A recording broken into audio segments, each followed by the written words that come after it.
ರೇಗಿಸ್ತಾರೆ, ರೇಗಿಸಿ ನನ್ ನಡ್ಸ್ಬಿಡ್ತಾರಲ್ಲಿ.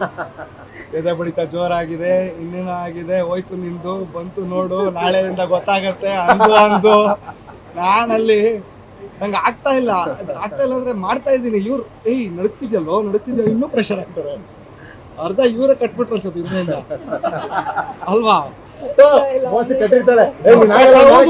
ಇವರೇ ಅರ್ಧ ಕಟ್ಟಿದ್ ಇನ್ನೇನ ನಿನ್ಗೆ ಆಗ್ತಲ್ಲ ಬಿಡ, ನಿನ್ಗೆ ಆಗ್ತದೆ. ಇದು ಅಷ್ಟೇ, ಅದೇನೋ ಕಟ್ತಾ ಇದೆ, ಇದೇನೋ ನಡ್ತಾ ಇದೆಯಾ ಇವರೇ ಕಟ್ಬಿಟ್ರು.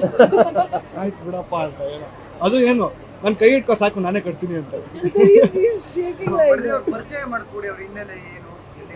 ಇವರು ಏನಮ್ಮ ಹಿನ್ನೆಲೆ ಮಾತು. ಸೊ ಬೇಸಿಕ್ಲಿ ಅದೇ ಗೊತ್ತಿರಂಗೆ ಇವ್ರ ಹೆಸರು Rakshita. She basically designer, fashion designer. So ನನಗೆ ಪರಿಚಯ ಆಗಿ 7 ವರ್ಷ ಆಗಿದೆ. ಫ್ರೆಂಡ್ಶಿಪ್ ಇಂದ ಶುರುವಾಗಿ ಇವಾಗ ಈ ಹಂತಕ್ಕೆ ಬಂದಿದ್ದೀವಿ, ಇಲ್ಲಿ ಕೂತಿದ್ದೀವಿ.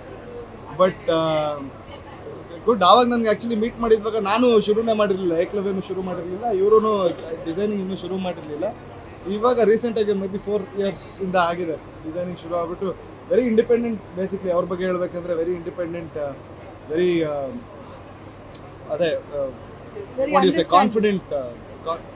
ಇವತ್ತಿನ ಎಲ್ಲರೂ ಹಂಗೆ ಇರ್ತಾರೆ ಹುಡುಗಿರು. ಆ್ಯಂಡ್ ಶಿ ಈಸ್ ಆಲ್ಸೋ ಇವತ್ತಿನ ಜನ್ರೇಷನ್ದು ಒಂದು ಹುಡುಗಿ.